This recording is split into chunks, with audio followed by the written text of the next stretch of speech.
কৃষ্ণ কৃষ্ণনগর ঘূর্ণি গাঙ্গুলিপাড়ায় অবস্থিত শ্রীগোপাল মন্দিরে আজ আমরা শ্রীমদ্ ভাগবত গীতা গ্রন্থ আস্বাদন করছি।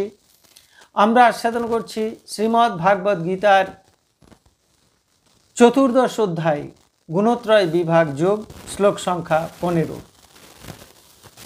শ্রী গুরুদেবকে নমস্কার, ভগবান শ্রীকৃষ্ণকে নমস্কার, ভগবান শ্রী নারায়ণকে নমস্কার, ভগবতী দুর্গা দেবীকে নমস্কার। মূকং করতি বাচালং পঙ্গুং লঙ্ঘয়তে গিরিম যৎকৃপা তমহং বন্দে পরমানন্দ মাধবম। এখন আমরা আস্বাদন করছি 15 সংখ্যক শ্লোক।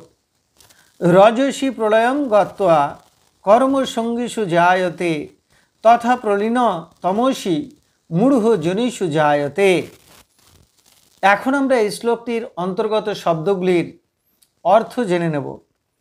রজসী রজগুণের বৃদ্ধিকালে, প্রলয়ম মৃত্যু, গত্বা হলে, কর্মসঙ্গীষু কর্মে আসক্ত মানুষদের মধ্যে, জায়তে জন্মগ্রহণ করে, তথা এবং তমসী তমগুণের বৃদ্ধিকালে, প্রলীনঃ মৃত ব্যক্তি, মূঢ় পশু জনিষু জনিতে জায়তে জন্মলাভ করে।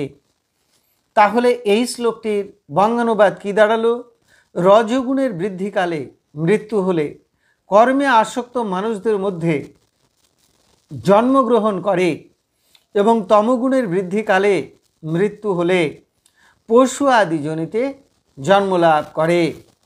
এখন আমরা এই শ্লোকটির অন্তর্নিহিত ভাব আস্বাদন করছি।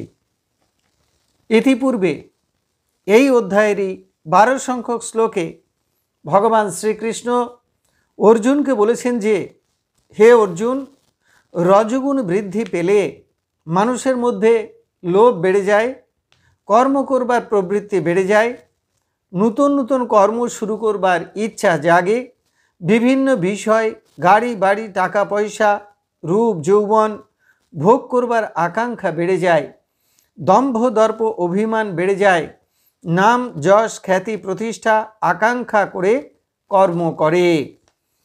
এই সকল মানুষের খুব গরম, খুব টক, খুব ঝাল ইত্যাদি খাবারগুলি পছন্দ হয়। এই সব গুণগুলি বৃদ্ধির সময়ে মানুষ যদি দেহত্যাগ করে, তাহলে তারা আবার কর্মাসক্ত মানুষ রূপে অর্থাৎ রজগুণী মানুষ হয়ে জন্মগ্রহণ করে এবং তারা কর্ম এবং কর্মের ফলে আসক্ত হয়। ভগবান তারপরে বললেন যে, তমগুণ বৃদ্ধির সময়ে যদি মানুষের মৃত্যু হয়, তাহলে তারা মূঢ় জনিতে জন্মগ্রহণ করে। অর্থাৎ কোনো মানুষ যখন বিবেকভ্রষ্ট হয়, ভালো মন্দ বিচার করতে পারে না, কর্তব্য অকর্তব্য বুঝতে পারে না, সত্য মিথ্যা নির্ণয় করতে পারে না, যাদের মধ্যে বিবেক বৈরাগ্য জাগে না, যারা অজ্ঞান অন্ধকারে আচ্ছন্ন, ভগবানকে বিশ্বাস করে না, ভজন সাধন তপস্যা করে না, নিদ্রা তন্দ্রা আলস্য এবং প্রমাদে যুক্ত, যারা কর্মে উদ্যমী নয়, অলসভাবে নিদ্রা তন্দ্রায় সময় কাটাতে ভালোবাসে, যারা মোহগ্রস্ত, তারা দেহত্যাগের পর পশু পাখি কীট পতঙ্গ হয়ে জন্মগ্রহণ করে। ঘোর তমগুণী মানুষ ব্যাঘ্র সর্প কৃমিকীট ইত্যাদি যোনি প্রাপ্ত হয়। এইভাবে বহুবার জন্ম নিতে নিতে আবার কখনো কর্মফলে মানুষ হয়ে জন্মগ্রহণ করে। অতএব এই দেব দুর্লভ মনুষ্য জন্ম পেয়ে জন্মটিকে হেলায় হারানো উচিত নয়।